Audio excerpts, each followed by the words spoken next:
I know as parents, you guys are always busy, always have your hands full. So just before we get started, want to do a quick introduction to our different companies and programs. So IS Landing is our outpatient therapy clinic, offering a wide variety of OT, PT, speech, social work, all tailored to what the child needs, supporting kids from 0 to 22. And then Bluebird is our therapeutic preschool and kindergarten program for kids ages 2 to 7. And then Merlin Day Academy is our newest program, which is designed for kids ages 6 to 14. And it's a continuation of the Bluebird program with an incorporation of special education. So it supports kids for 1st through 8th grade. And I am going to be dropping a document in the chat that everybody is welcome to review, and you can add in your own resources. It's just looking at like our community partners and resources, as well as helpful links. One thing that isn't going to be on our topics today, because we have had events solely on this, and there's a lot to cover with IEPs. So we don't have that covered specifically, but we have a couple of events and recordings with educational advocates and special education attorneys. So feel free to add resources onto here. Just trying to keep it nice. And if anyone has questions, we'll be doing questions in the latter half of this. So I'd say save your questions for the chat until a little bit later. We have a lot of great topics to cover. And then I'm going to pass it over to Arlene, our moderator. So welcome, Arlene, and welcome, everybody. Hey, everyone. Thank you so much for having me this evening. My name is Arlene. I am a wife and a mother of an amazing 5-year-old. His name is Mac. And we had the opportunity to be referred by one of the parents on here to try Bluebird, and we're so thrilled that we have. He's been there since the start of this year, and we've seen so many leaps and gains and so forth. And so we are just so thrilled to be able to share information and resources.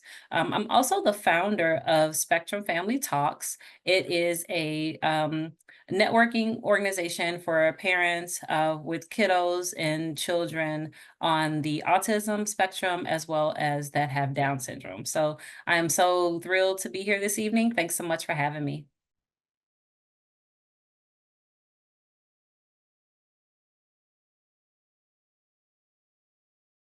Great. We'll pass it over to our panelists. Janine, if you want to go ahead and introduce yourself.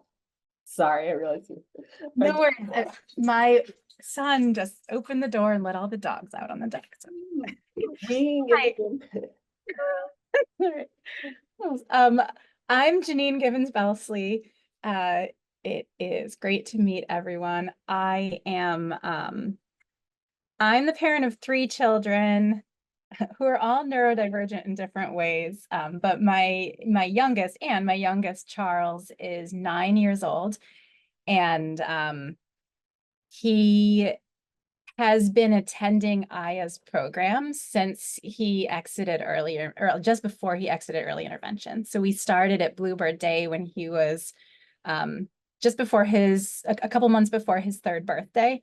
And then he now just completed that dog drives me crazy, sorry. He just completed his 2nd year at Merlin Day Academy. And I'll pause there. Great. Who would like to go next? I'm happy to go. Hey, everybody. Good evening. My name's Jordan Zarin. I am a mom of 2 kids, 4 and 6, and my 6-year-old Finn just graduated from Bluebird Day after spending 3 years there. So he joined just after his 3rd birthday. We transitioned out of the school district. Actually, he had an IEP in place at 3 years old, and we're looking for some additional support and just to kind of better meet his needs. And so excited to have the chance to connect with you all today and to share a bit about our experience and hope that some of that is helpful. Okay, I'll jump in next. I'm Nairi, and I am also a mother of three, neurodivergent in their own ways. Twins. One of my twins, Macy, just graduated from Bluebird about a month ago. She also started there around 3 years old. She has a twin brother who did not attend Bluebird, but was a part of the Bluebird family because he liked to come and visit Macy all the time at school. So a lot of the staff got to know him tangentially. And then I have a 3-year-old who started at Bluebird about a year ago named Mara. So we are just a Bluebird family through and through, and just happy to answer any questions and give our perspective of our time at Bluebird. Great. And last but certainly not least, Julianne.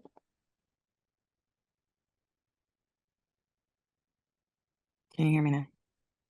Okay. Hi. My name's Julianne, and I am a mom of two. I have one 7-year-old just finished kindergarten. He is neurotypical, but super involved with our other child he just turned 4, and he just completed his first year at Bluebird. We actually moved to Illinois from North Carolina, all things sight unseen, houses and schools for him to attend Bluebird. So we just finished our first year and loving it. I'm happy to be here to answer any questions and give all our advice on moving or whatever it might be.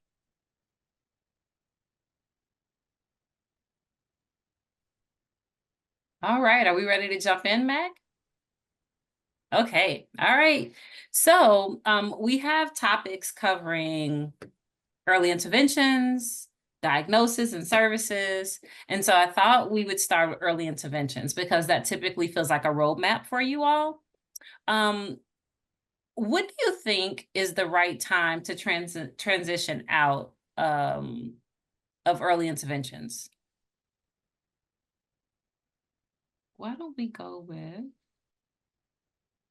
yeah, go ahead, Jenny. Yeah, I was gonna say, so early intervention like just stops on the child's 3rd birthday. We had started investigating. Charles has an April birthday, so we kind of started investigating in the fall, and ended up like identifying Bluebird in December. We did 2 months of overlap between early intervention and Bluebird. And I think in retrospect, that was really more for me than for Charles. You know what I mean? So I feel like for me, it helped to provide some kind of like continuity. It was just kind of like having our hands held a little bit. But I think in retrospect, I would say once you've identified what your child's next step is, like if they are able to receive your child before their 3rd birthday, then I think that's when I would recommend transitioning from early intervention. Early intervention is, I have only positive things to say about it. And, it was like once a week, and like a more comprehensive program is just like, it's more, right? So that's my recommendation. Yeah, I have, with us, they came once a week and it felt like it was like for 30 minutes. And then I'm like, he'll never grasp that concept in 30 minutes. Looks like we have a hand raised. Hi, Heather.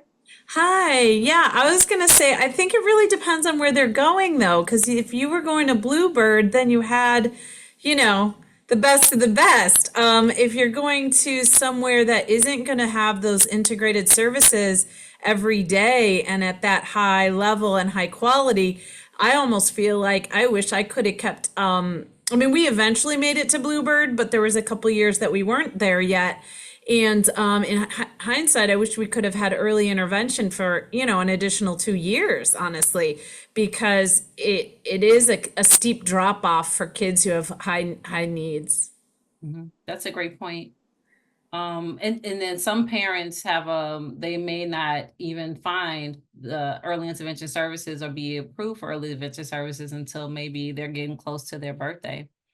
What post early intervention options like did you consider as a parent for your child? Um, I'm happy to start. Absolutely.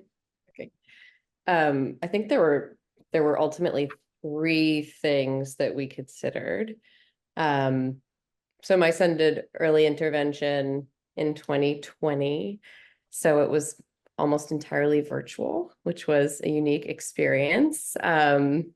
Sort of puppeting therapist at home, and I'm certainly not that. So it was something, but when we were trying to think about kind of what was next for Finn, we considered sort of early childhood in our school district.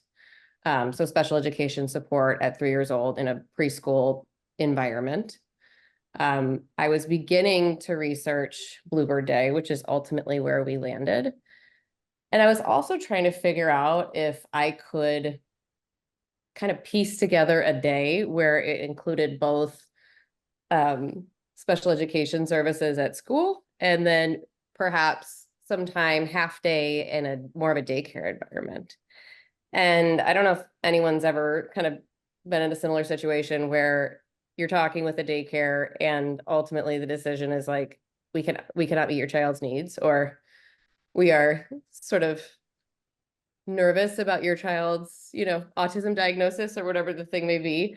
I think now I know that that was really kind of a blessing, and because he wouldn't have been fully supported there and we wouldn't have been embraced as a family. And so those were some of the things that we were considering, and then ultimately transitioned very quickly out of the school district to Bluebird Day for more of that like multidisciplinary, integrated, school-like, relationship-based goodness that has carried my kiddo so far. So I think that there's a lot of creative thinking as a parent when you're trying to put it together. So kudos for you to be like, okay, I need to blend his day or his week in some type of way. So I think that's really awesome. And we're just checking to make sure. So it looks like we need to maybe explore a little bit more about diagnoses and services. I think that also kind of is part of the roadmap for some parents.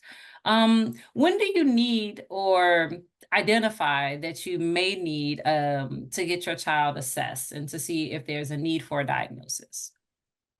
Who wants to take that? You want to take that one, Jordan? Start there? yeah, I can.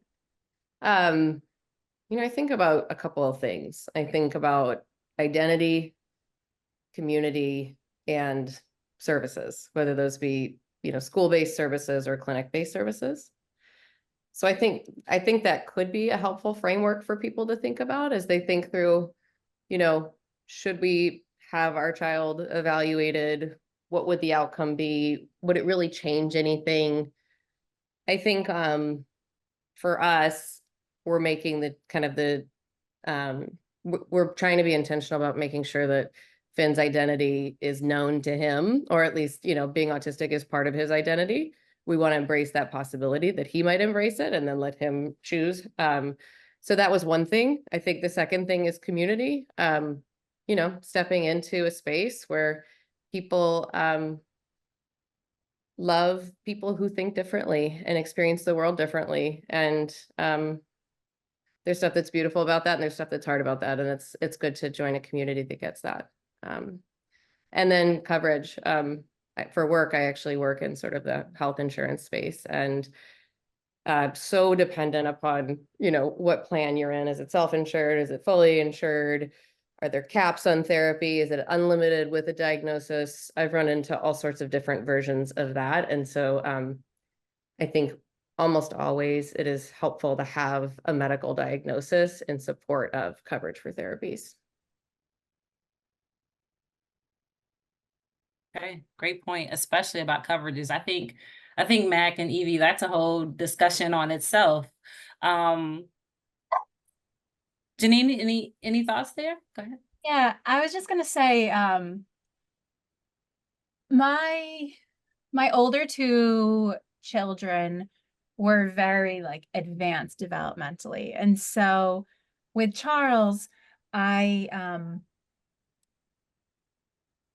he you know, he was on a different path, but I felt like, well, just because he's not advanced doesn't mean that I should be. This is kind of like the narrative that I told myself. Just because he's advanced doesn't mean that he, you know, that I should be worried about him. You know, I'm just going to let him be himself at his own pace.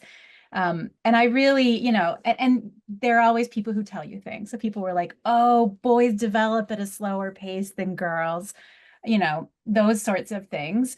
The summer of 2016, though, I took the kids and we stayed with my parents for the summer.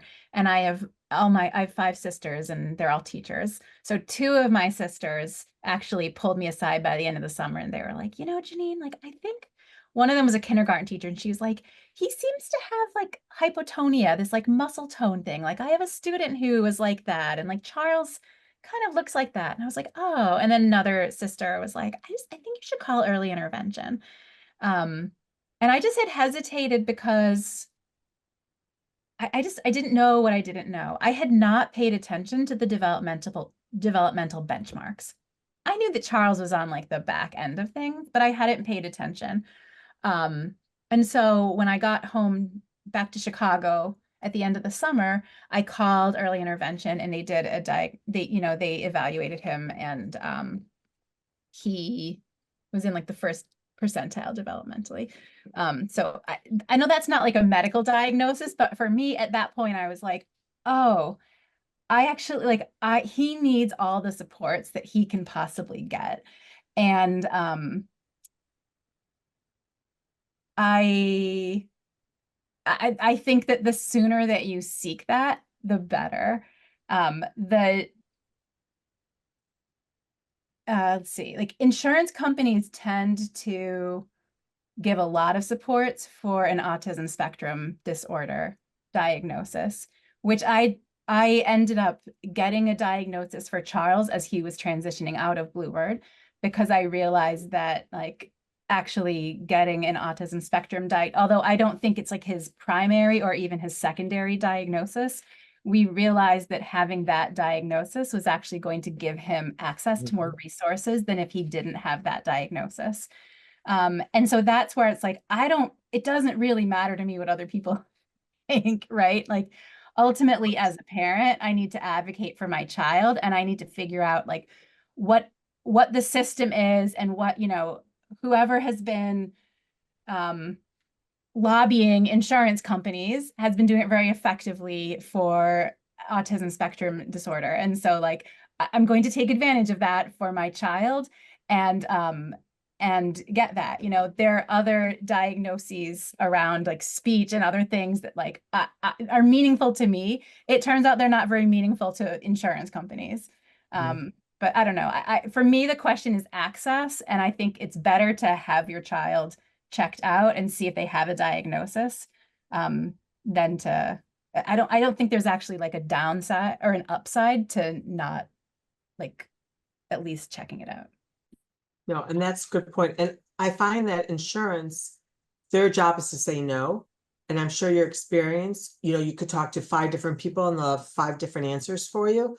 So you just have to be really, you know, diligent and take down reference numbers if you are ever talking to your insurance company, to make sure that you document it, because they will say no. But with that diagnosis, you do get unlimited access. That might change through the years, but I think for now, it's, you know, you got to take advantage of those services. Yeah. You made such a great point, and I know that you have inspired someone with sharing that piece, because you don't know what you don't know. Right. Especially as a parent, we don't know. And then you go to, okay, what do I do next? And I think you described that really well. And kudos to you for, you know, listening when your sisters pointed some things out, because some of us still kind of get scared and we don't. So I want to acknowledge that. Thank you so much for sharing that. And I think you hit it spot on for a lot of us. Autism is not our son Max's primary diagnosis either, but it also opened up so much. It gave a lot of access to things that we did not have. And so I definitely want to acknowledge that as well. We have a question in the chat. Hey, Mom, how are you? Go ahead. Julie, okay, got it. You see it? Your hand's raised. Did you have a question? Me? Oh, no, it was about when we were seeking a diagnosis was when paying out of pocket for therapy became financially unattainable for our family with early intervention, and having the piece where we were able to get the therapy that he needed through early intervention, but where we were living in North Carolina, for example, it was $100 out of pocket for 30 minutes of speech. And it was too much. And, we knew that there was something different about him, and everyone, it was said before, my 3-year-old didn't talk and my 6-year-old didn't, have full sentences but there was always that nagging voice in the back of my head. Like, there's not that there was something wrong with him, but that he needed to be evaluated. And until we got him evaluated, our insurance wouldn't touch him. I think that is also very brave of you and your family to come together and say, you know what, we're in the wrong place right now. This place that we live in is not going to serve us well long term, and so let's look at other options. Mac put some resources in the chat. I want to make sure that we continue to reference like the resource page, and this will be available for us to kind of refer back to. Thanks so much for that. Anyone else? So when we get into start to talk about like resources, what resources are made available? And I think we kind of segued right into that part about what resources become available once there is a formal diagnosis. Nairi, did you want to chime in here? I know. I know everyone's insurance. Can you hear me? Everyone's insurance is different, so I don't want to speak out of turn and say exactly what happens, but Illinois is one of the states that does have a mandate. So for most jobs, most employers, a large section of once you get that diagnosis, it removes the cap on services. So that opens up places like Bluebird, so your child can get, I want to say, almost an unlimited amount of therapy. And once you meet those out-of-pocket costs, it pretty much takes care of itself. So that's how it worked for our family. When you're paying for services individually, like somebody mentioned, you're paying $50 for every speech, every OT, and you have to just pay for every service, but then it maxes out. So then we got to a point in the first year before diagnosis that, okay, you can only do, 30 speech therapy sessions, 30 OT sessions, and everyone's kiddo was different, but for my kiddo, who at the time was almost completely nonverbal, we're not eating, we're not feeding ourselves, that just wasn't enough. I recognized really early, like, she's going to need more intensive wraparound care than that. And that's what Diagnosis opened up for us. So once we got the diagnosis and were able to, even before we were accepted to Bluebird, it removed those caps for outpatient therapy. So we were able to go to Lurie's Monday, Wednesday, Friday for speech, and Tuesday, Thursday for OT, just to get a lot more sessions in. So for us, that was just really helpful, just to get a lot more therapy. And again, I think the biggest thing that it opened up was being able to attend a place like Bluebird, where she's going to be getting, I don't know, sometimes when I look at the insurance sheets, 116 sessions a month. So by the time you get all the breakdowns, so just being able to do that and not have it be cost prohibitive was the golden ticket for us. Yeah, I think that's awesome. And then I just want to point out, like, having to go multiple places to receive services is also something that can be, taxing on a parent to be, at one point we were driving from the south side to the western suburbs to like wherever it was to make sure that he was able to have like a full opportunity for services and supports. And so coming to Bluebird, having everything be there on campus is definitely the goal, and to have access for that. So thank you. Thank you all for sharing that. Any other thoughts around what resources are available after there's a formal diagnosis? Okay. Okay. Then we talk about services, right? But that's really when we get into the therapies, and you mentioned like feeding therapy, and we talked about speech. How and you Since we're talking about your kiddo, Nairi, what did you see to be the most impactful to kind of help with that, starting that upward trend to growth and development?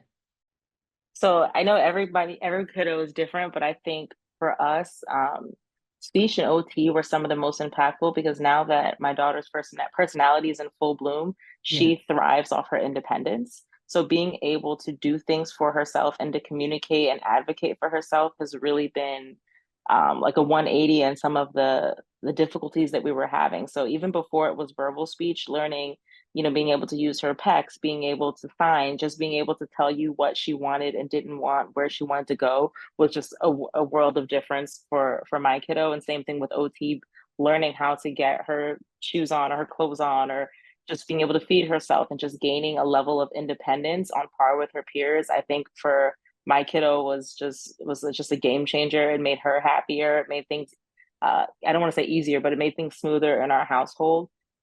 It's hard to really say because I know the multidisciplinary approach, everything kind of like blends in together. So I don't think any one thing, like PT was still important, ABA is still important, and every kid is going to have different needs.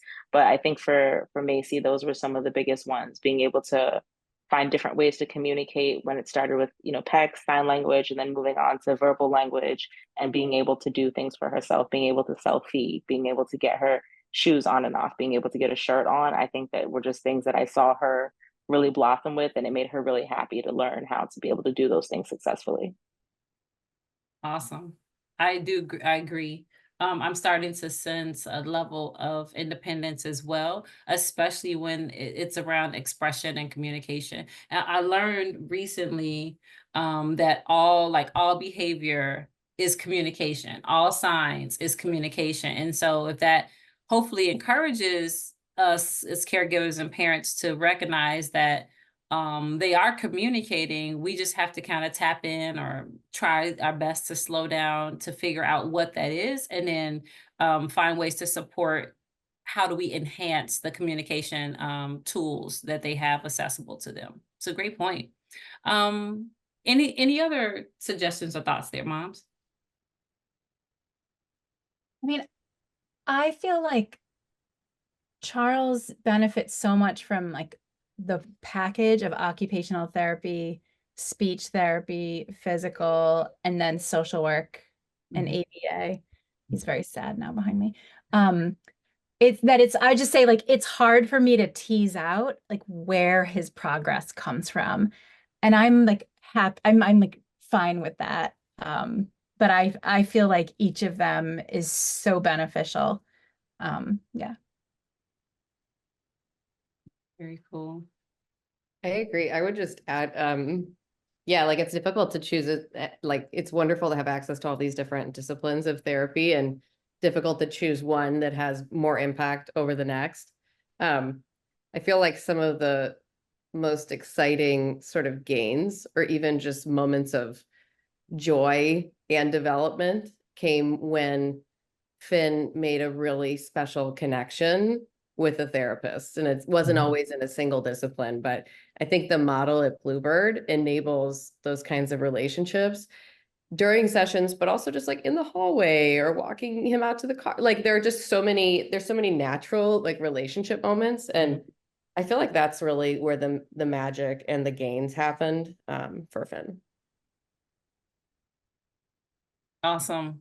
Very good. And then it almost like school, therapeutic sessions and school is Monday through Friday. But then when you start to see it continue into the weekend, or they start to do that little thing or that different thing at the store, or, they're trying to push the cart or put something in you're like, oh my God, like who did that? And who is this child? And how do I, embrace more of this? And so giving them more opportunities to show what they're working on during the week, I think that's pretty special.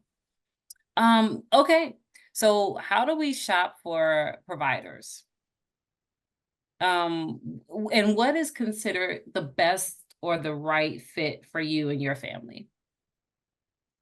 Any green flags, if we could like color code them, like that you look for, or questions that you ask a provider? I can chime in here. Yeah. So like I said, we were living in North Carolina at the time, and when Luca's IEP ended, his IFSP would kick in, and I'll say their offer to our family was to put him on a shuttle and bus him 45 minutes north of our house. And it didn't feel right to me. I kept telling my husband, I'm not putting him he can't speak. I'm not putting him on a bus with someone he doesn't know. He's never been away from us. He's a COVID baby. There were all these things compounding on top of that. I knew that he functioned a bit differently. And I knew it just wasn't right. And I also knew that we couldn't financially sustain what we were doing, paying for out-of-pocket therapy.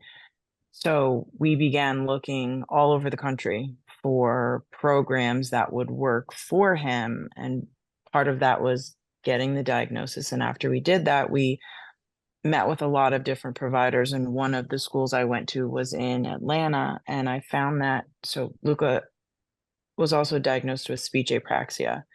And I found a lot of the speech apraxia programs to have originated from schools for deaf children.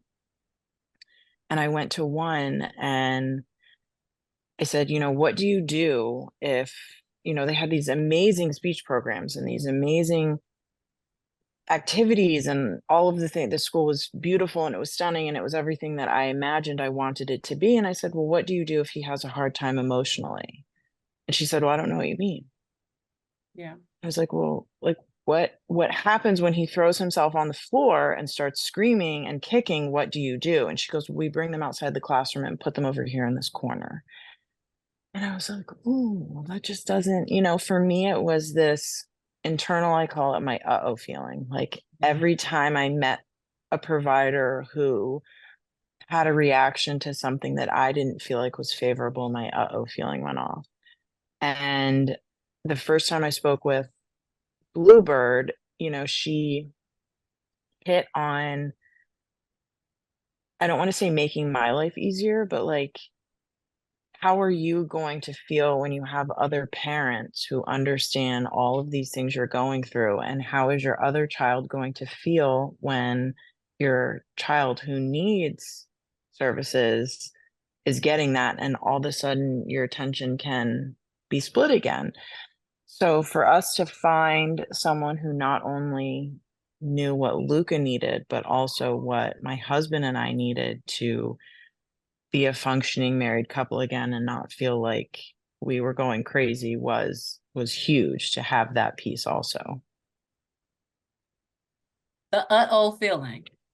Yeah. I love it. Because and it should be acknowledged. We always say as parents and caregivers, we're like, something didn't quite feel right. I couldn't quite put my finger on it. And sometimes people who are not having some of our experiences, they kind of look at us like, like they're just overthinking, da, da, da. But we have to kind of be able to like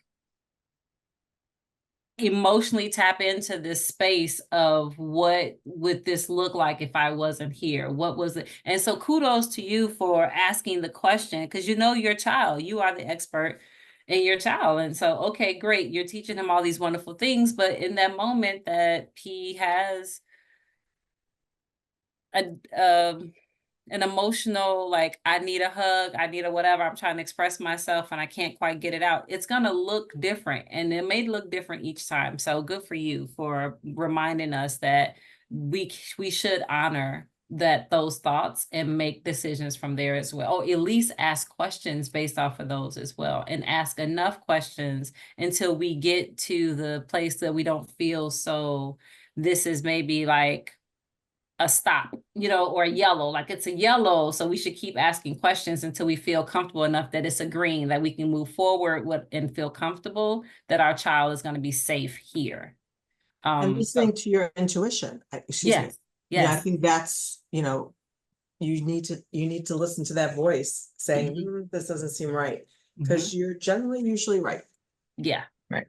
Yeah, and some places are a hard stop, right? That felt like a hard stop when you were saying she sits him in a corner. I was like, oh. Yeah, it was not, and it's all feelings. And I think, we got judged a lot for the choices we made and what we did. And I don't want to say it's validating having him make the progress he's made, but there are, my mother-in-law needed to see those reports and she needed to see the medical. So to be able to say, he's my child, he came from my body, and I know, like, deep down that this is what's right, was somewhat validating. Yeah, good for you. Yeah.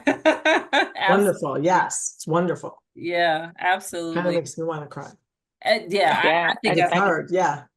been crying happy tears all for months now. So I appreciate that. What about any other thoughts? Yeah, can I just add, for me, so I was a classroom teacher for 9 years at the beginning of my career. And I just love the socks. I We know. love his socks. same You're tone. just dangling. What I would say is, like, I would look for a place, like, if we think about like any of our children, regardless of like whether they're developmentally typical or not, like the place that they spend their day should be a place that like we would want to spend time, right? Like if a place feels miserable, like you don't want to send your child there. So I for my own children, like I look for a place that is full of joy, because that is what I want for them in terms of like in terms of the environment that they're in during the day. And just from my own, and there are a lot of people that told me like, oh no, it's bad for him to be, okay, people always have things to say. They're like, it's bad for him to be in an environment that's self-contained, like, oh, it's not good, like he's got to have exposure. There's like a lot of conventional wisdom about that, and I understand that, and I understand that like least restrictive environment, so I'm getting the language wrong, but like I know that's at the root of the idea, that law. And at the same time, as a classroom little bum coming down the ladder, as a classroom teacher, I have also seen a lot of students who were not in self-contained classrooms where I felt like they were not getting the services that they need. And they ended up with like a generalist, like a special education teacher who was a generalist, not a therapist. Charles Wade, hello. And anyway, so those were kind of like the two things that I was thinking about, is like, is the place that I'm going to send my child going to be joyful? Is he going to enjoy it and have fun? Because fun is a value of his.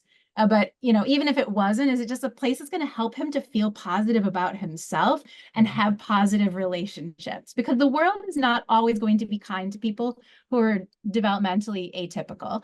And so I wanted his experience to be like affirming for as long as it can be. And then the other thing is like, is he going to get the expertise and services that he needs? And I, from what I had seen of the public school system, I didn't think that in that more kind of like a mainstream environment, because of his needs, that he was going to get the level of support that he needed. So I think those are kind of like those are the green flags that I would look for. Yeah. I love it. I have one just small, but I think important green flag, which is taking the time to learn your kids' interests and favorite things. And I found that was consistently the case at Bluebird. Just kind of like understanding what the motivators are for your kid and that personalization and sort of celebrating and finding humor in and like honoring his favorite stuff. So I thought that was cool. Yeah. And just to So piggyback. Oh, yeah, go ahead. And it goes right into what made it the right fit for your family. So absolutely. oh, yeah.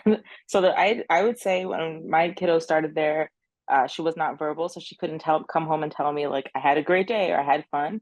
But I would just know when I would go pick her up from daycare, go pick her up from other things that we were doing, she would be crying, would be emotional. And obviously we still have our hard days at any setting, but to see the joy on her face at drop off and pick up, let me know that she was at a place where she was being supported despite any behaviors that we would have. And I think that's another like green flag that I would see. So sometimes at drop off, my child doesn't want to come out of the car, and I would never see anybody be exasperated or be impatient with her being barefoot, taking off her clothes and not wanting to get out of the car. There's a lot of other times I would pull up at her old daycare and I have a pantless, shoeless child who's crying, and they would all just seem so annoyed. And I never got that at Bluebird. Like no matter what my kiddo was doing, everyone was still welcoming my half naked screaming child with joy, and that just makes you feel good as a parent when you're bringing a kid who's, for whatever reason not having the best day, and they're all just still so welcoming and still so receiving. It just is like a breath of fresh air that you're like, okay.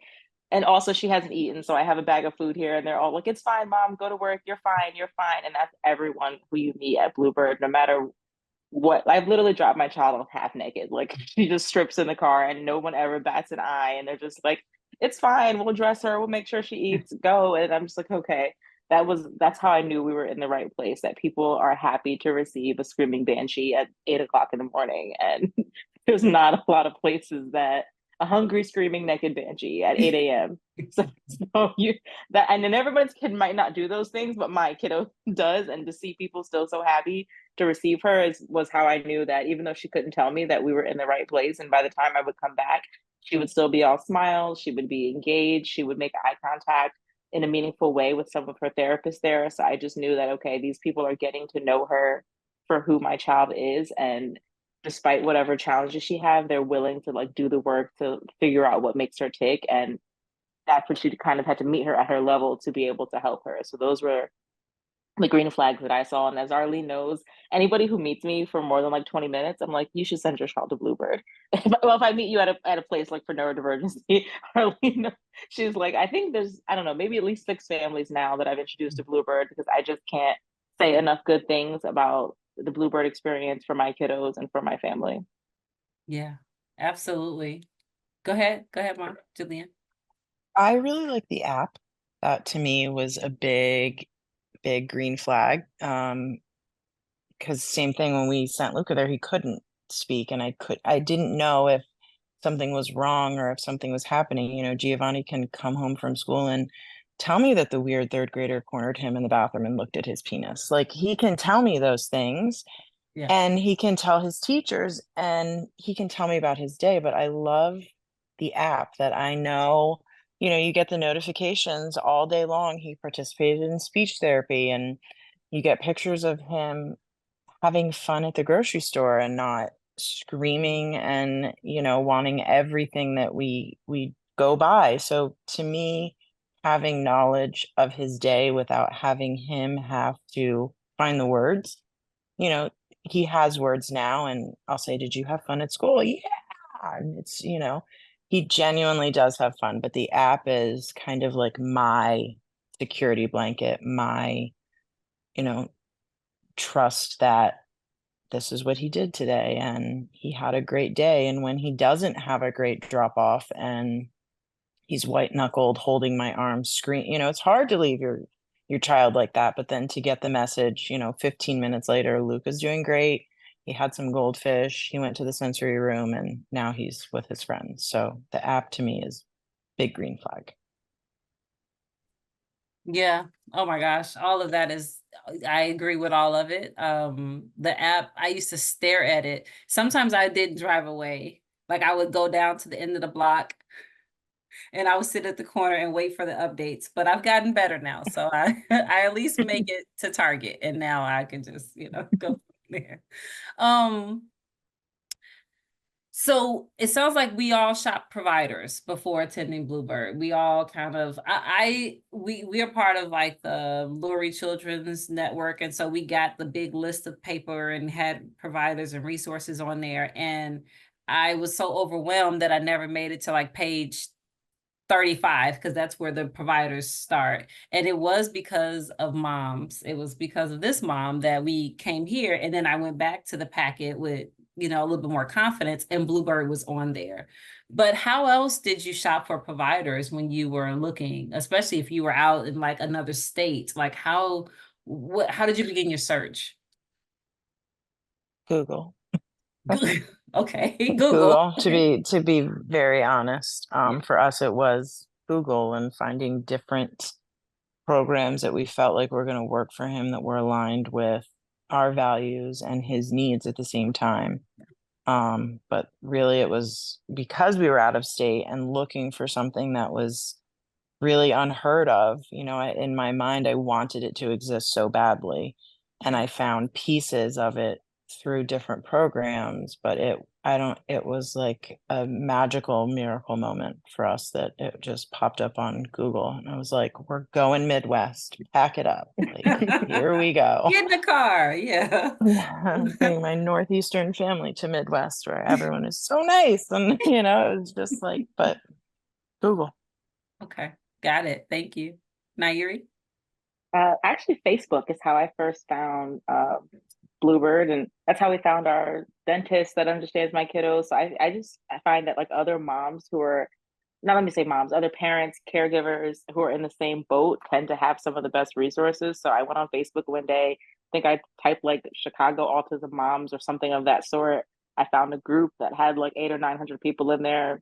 2 days later, I'm like, this is where I live and work. Anybody have any ideas? And I think either 3 or 4 moms, one that I still talk to this day, chimed in like, oh, I said my kid here, and then another person said here. So I visited all the places that were recommended to me, but location wise, and just like you said, the feelings, the vibe, just made Bluebird win out for us. So I really like to be able to talk to actual like real people who are in the experience of a place, rather, I mean, Yelp and Google are very, very helpful, but if you have, for me, if I have the opportunity to talk to somebody who's actually there, that helps kind of like sway to put a real person behind the recommendation.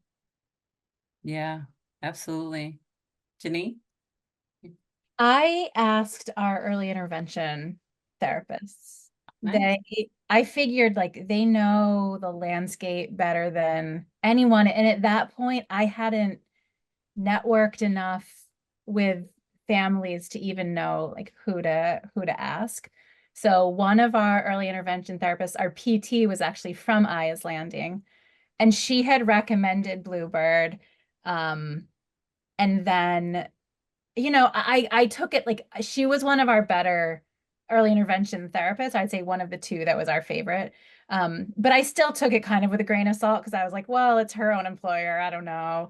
And then our occupational therapist a couple months later also recommended Bluebird. And she was like, well, and she did not work for Bluebird. She was like, well, like, she was like, honestly, I think this is probably the best place. She's like, you just would have to make it work out financially.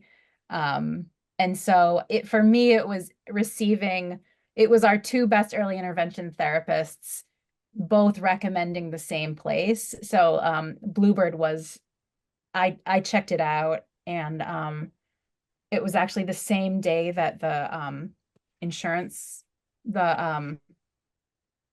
Affordable Care Act policies, it was like that day that they closed for the following year. So basically I like went home from Bluebird and I was like, we are doing this. And I applied for an insurance policy for Charlotte anyway. But anyway, that was it. Early intervention therapists. No, very good. I understand. Any questions? I want to make sure we honor those. Okay, I saw some chats. I think those are just okay. So listen, I know we are feeling really good in life. The kids keep getting older. How do we navigate and prepare our children for change and transitions? We'll just jump right in there. We use social stories a lot for Luca. That was one thing that his occupational therapist did for us starting when we were moving here from North Carolina. She made a social story about moving and put pictures of my mom. We were going to New York, and everything I said we might possibly do, she put into the social story. When we travel, bringing comfort things, like I always travel with his pillowcase so that it's the same feeling. But really for Luca, it's the preparation of change, letting him know what's going to happen and talking to him repeatedly the same story over and over and over and over again. Okay, I think that's a beautiful way to get buy-in, and they get their buy-in, and it helps us prepare too.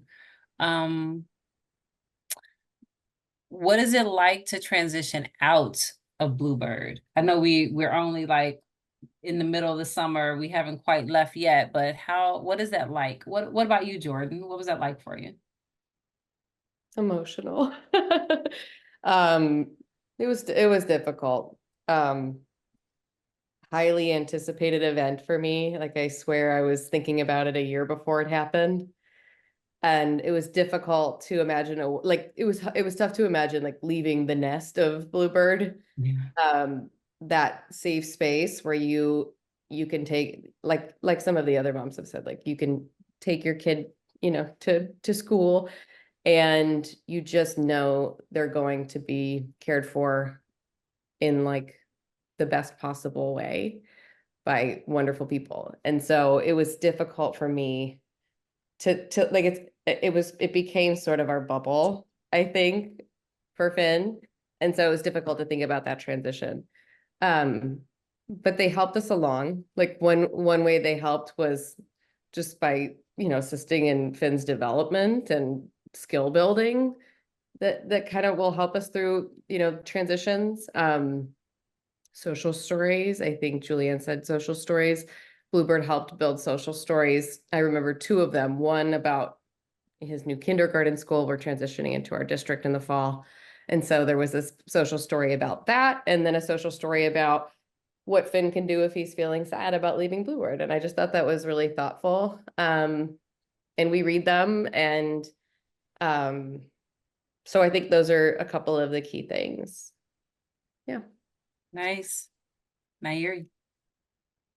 I don't have a lot to add, but the same. The social stories were really helpful for my kiddo to understand the transition, that what she was going to go to, and more practically, the team helped build her IEP for the next school year. So that also made me feel more comfortable that people who understand OT and speech and PT were able to help me make sure I was asking for the right things for school for the following year. So I was very grateful that they were, still involved in creating her transition plan for the district in the fall. Nice. We have a question in the chat too, about expanding. You want to grab that, Evie or Matt? I can hop in on that. So there's no concrete plans at the moment. We are just about to open a diagnostic testing and assessment center in Wheaton. It's actually very close to the Bluebird branch out in Wheaton. But no concrete plans for expansion at Merlin at the moment. I'd say follow us on social media to stay up to date. Nice, very good. Do we want to talk about, I know we've been keeping our resources, we are updating those as we're going on. But do we want to go into Q&A? Just looking at time. Yeah, I think that's a great call. Okay. Okay, perfect. So, parents, caregivers, thank you for being here. If you want to start to ask any questions of our panel, please feel free to do so in the chat, as well as if you want to unmute yourselves, we can start to take some of those as well.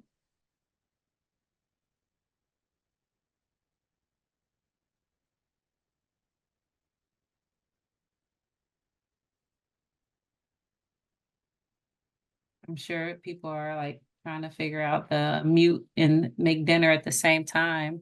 We have one that was sent in from social media. what is the best way to help with transitioning? Well, I think we talked about that, from Bluebird to CPS or other schools. So I think the social stories, and to maybe I did doing a drive-by of the school or taking a tour of the school, I think is always a good step. What does the panel think? Any other thoughts about that transition? I know a family whose son was Charles's age that did transition into CPS afterward. And I think one of the things that they did was they got CPS to write an IE, or they created an IEP that was had a lot more one-on-one support for the first year in CPS. And so they justified it by I'm trying to think. Anyway, they justified it by essentially saying like it's going to be a transition for him. And so in order for him to transition smoothly into a place that has less support, we actually need to provide more support as kind of like a bridge. They were able to do that. And you know, if like I'm happy to put anyone in touch with that family. Their son is still in CPS and he's doing really well. I ran into them the other day. I don't know. I feel like a lot of this is like talking to parents and like figuring out who should I talk to. Absolutely. That was my largest resource. Parent groups and parents I met face to face because we were coming in out of COVID, and battling it out together. We have a question in from Amy, in the chat. Amy, does Bluebird help children transition from into solids if they're in like doing soft foods or purees? Yes, I mean, there's we have nutritionists and our speech therapists do feed therapy, or food therapy. So yes, we do. I'm not a clinician, so I can't talk about the process, but yes, we have food therapy actually during lunch. And we also have nutritionists at each location, so we offer those services as well. So yes, we can help with that. Perfect. Definitely. Amy, if you haven't already, maybe contact Evie. Miss Evie, if you want to put your information in there. I know our son is currently receiving feeding therapy as part of his lunch routine. I love the lunchroom. The kiddos are kind of all sitting like community style and having food and looking at the, exploring food. I get updates about we tried cantaloupe, but he let me touch it and put it up to his chin, but he didn't eat it. And I'm like, okay. Or he tried picking up, they have pizza on Fridays, and our son loved to eat everything with a utensil. And for 2 Fridays, he did not eat the pizza. And so I wrote her and I said, what if we try cutting it into smaller slices? And now he has all the pizza that she puts in front of him. So it's been a great, accomplishment to see that milestone.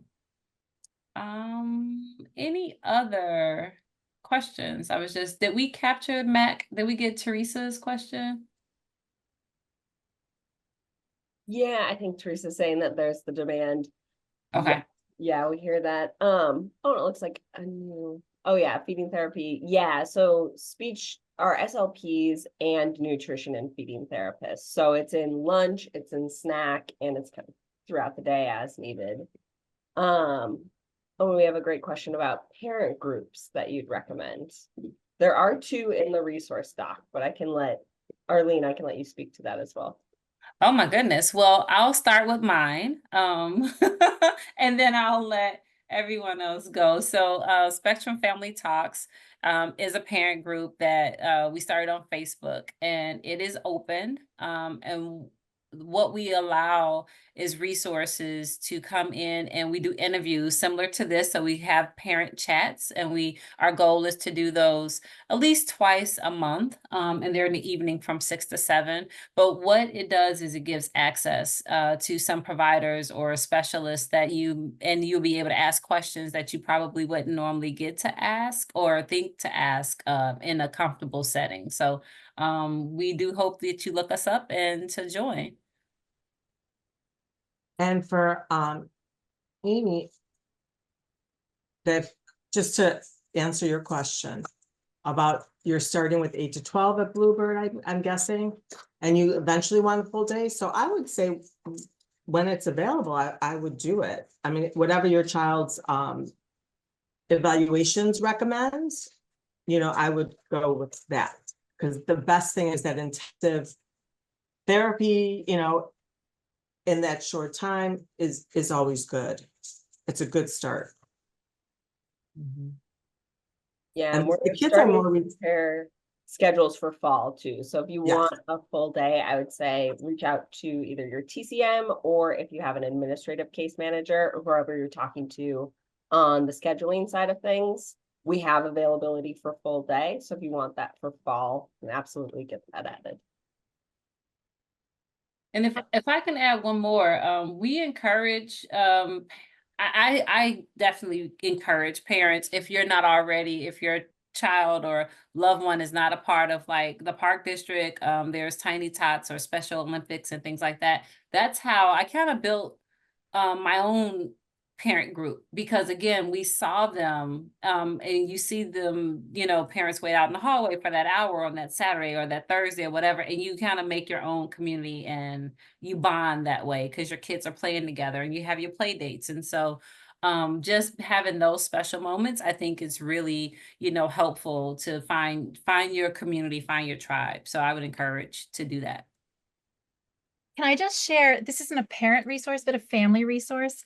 One of Charles's therapists, the positive thing about the pandemic was I got to know his therapist a lot better because we were interacting all the time. But one of his therapists recommended this because she was the sibling of a sister who was neurodivergent. And she told me that SIB Shops, which is like a national group, that SIB Shops was like really valuable for her to meet other peers who had like neurotypical peers who had siblings who were neurodivergent.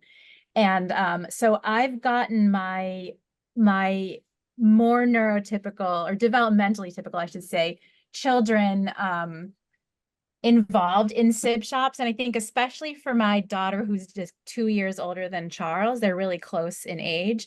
It's been really a really helpful community just to like have it's kind of like group therapy, but also, it's social and it's play, but it's a good way for them to have like a community with other kids their age to talk about like the joys and challenges of having siblings who are developmentally atypical.